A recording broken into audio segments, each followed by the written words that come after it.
नमस्कार विद्यार्थीगण, कैसे हैं आप लोगों के।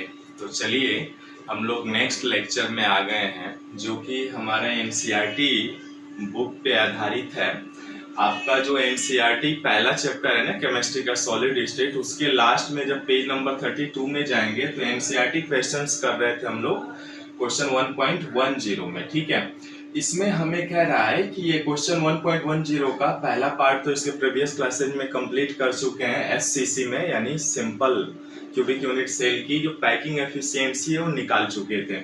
आज हम लोग निकालेंगे packing efficiency in body centred यानी बीसीसी में कैसे निकालते हैं। ठीक है, तो आइए स्टार्ट करते हैं। और हाँ, एक रिक्वेस्ट करूंगा स्टार्ट करने से पहले, यदि आप चैनल पे नए हैं तो प्लीज चैनल को सब्सक्राइब, लाइक और शेयर कर लीजिए। और हाँ, साथ में घंटी का आइकॉन दबाना न भूलें, क्योंकि ऐसे ही डेली क्लासेज आपको प्रोवाइड कराई जाती हैं। और हाँ, साथ में नोटबुक और पेन जरूर रखिएगा। ठीक है, चलिए स्टार्ट करते हैं। ओके, अब देखिए बीसीसी है ना, बीसीसी है तो हम जानते हैं कि बीसीसी क्यूबिक यूनिट सेल में, यहाँ पे मैं एक यूनिट सेल बनाता हूं। ठीक है, सबसे पहले एक क्यूबिक यूनिट सेल बना लेते हैं हम।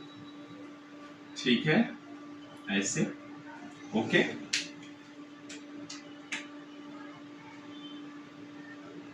क्यूबिक यूनिट सेल बना लिया हमने, क्योंकि सारा डायग्रामेटिकली है ही हम लोग प्रूफ करने वाले हैं, तो इसलिए चित्र बहुत जरूरी है। ठीक है, हम जानते हैं कि ये यदि आपका क्यूबिक यूनिट सेल है बॉडी सेंटर, तो इसके कॉर्नर्स पे कितने होते हैं? 8 कॉर्नर्स होते हैं ना।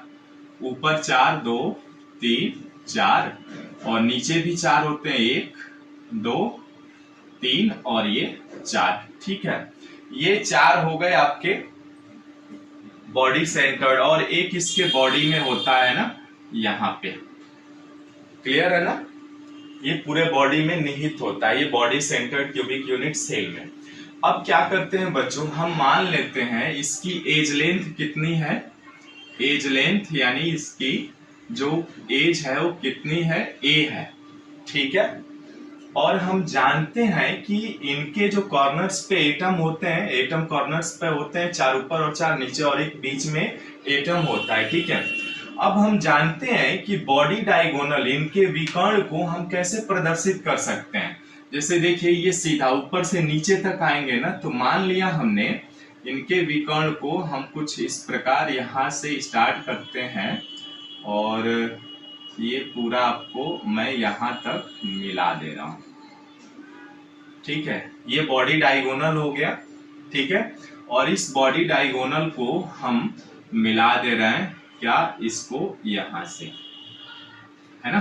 देखिए, इसका नाम दे दे रहे हैं, मान लेते हैं ये हमारा सी है, ये ए है, ये बी है। ठीक है, ओके।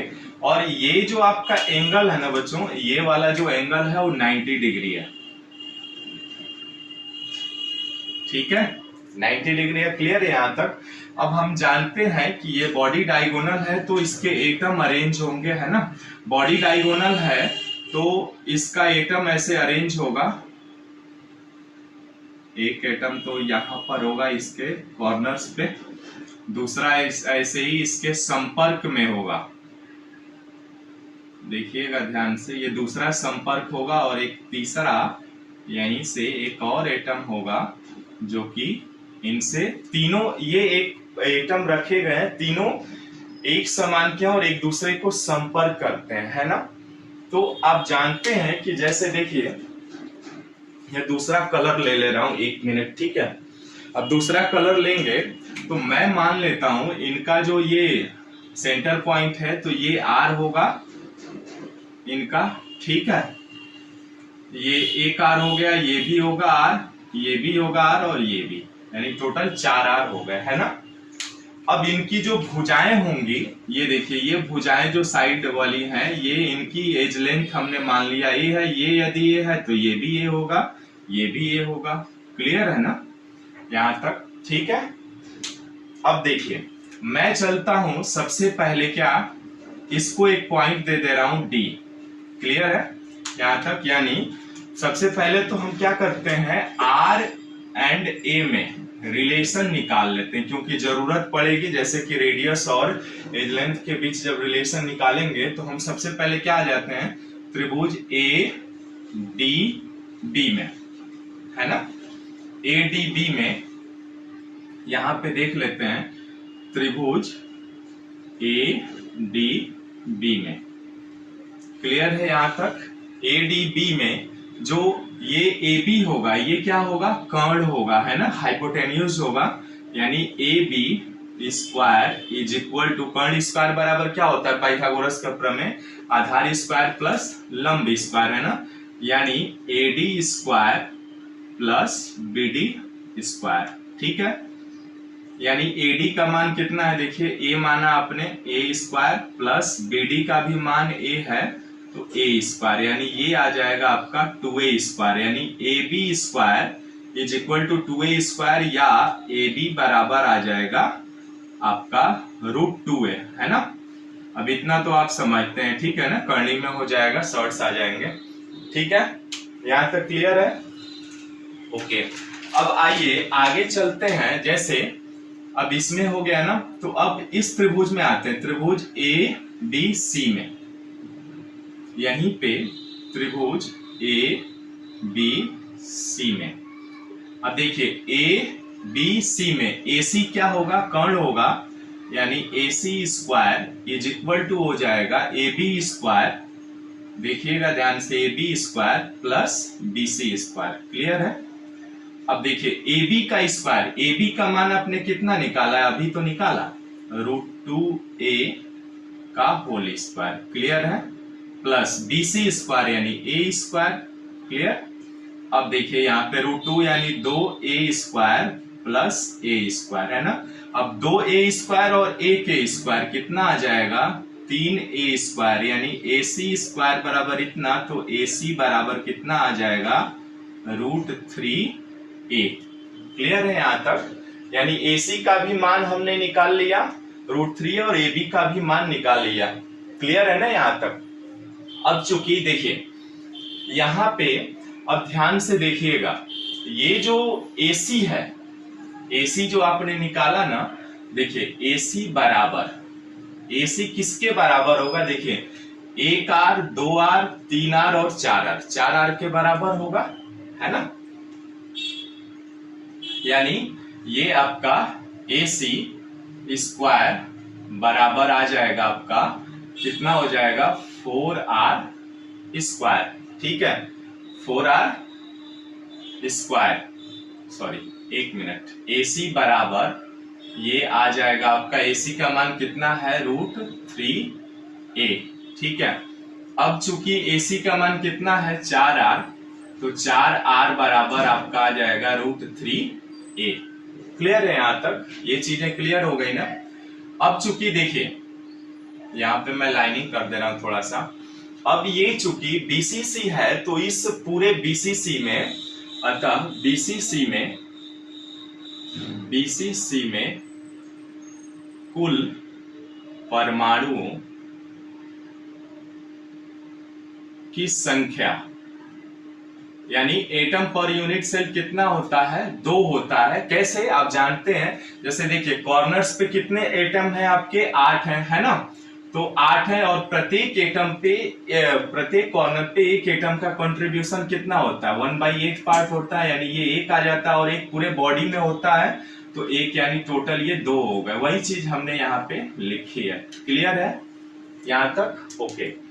अब देखिए यहाँ पे इस पूरे यूनिट सेल का वॉल्यूम निकालेंगे, आयतन, यहाँ पे लिख देता हूं मैं, वॉल्यूम ऑफ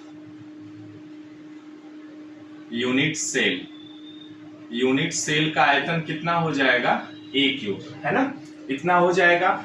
अब चूंकि हम यहाँ से पैकिंग एफिशिएंसी निकाल लेते हैं, पैकिंग एफिशिएंसी को ही हम कहते हैं संकुलन क्षमता। तो पैकिंग एफिशिएंसी में जब निकालेंगे तो क्या होता है, टोटल, यानी ये एटम कितने, का जो यूनिट सेल है वो कितने परमाणुओं से स्थान ऑक्युपाइड है, तो कितने टोटल परमाणु कितने हैं, 2, है ना, पूरे यूनिट सेल में।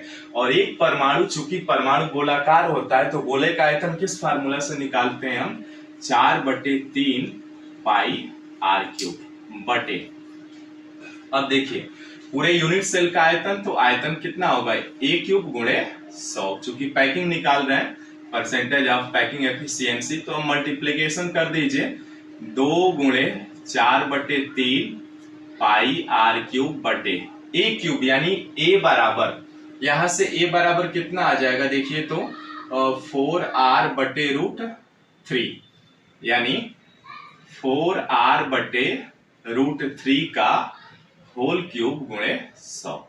अब सिंपल कैलकुलेट कर लेते हैं, देखिए गुणा करेंगे तो 2 गुणे 4 गुणे पाई गुणे आर क्यूब गुणे, अब देखिए ये √3 को ऊपर ले रहा हूं, 3 को नीचे कर रहे हैं, √3 को ऊपर करेंगे तो 3 बार होगा, √3 गुणे √3 गुणे √3 बटे में, देखिए ये 4r है तो 4r गुणे 4r गुणे 4r, ठीक है, और ये 3 भी आ जाएगा नीचे आपका, क्लियर है यहां तक? ओके, अब देखिए ये r तीनों कट जाएंगे इससे, 1 4 इससे कट जाएगा, ये 3 3 से कट जाएगा, ऊपर कितना बचा 2 गुणे पाई गुणे √3 और बटे कितना 4 चौको 16।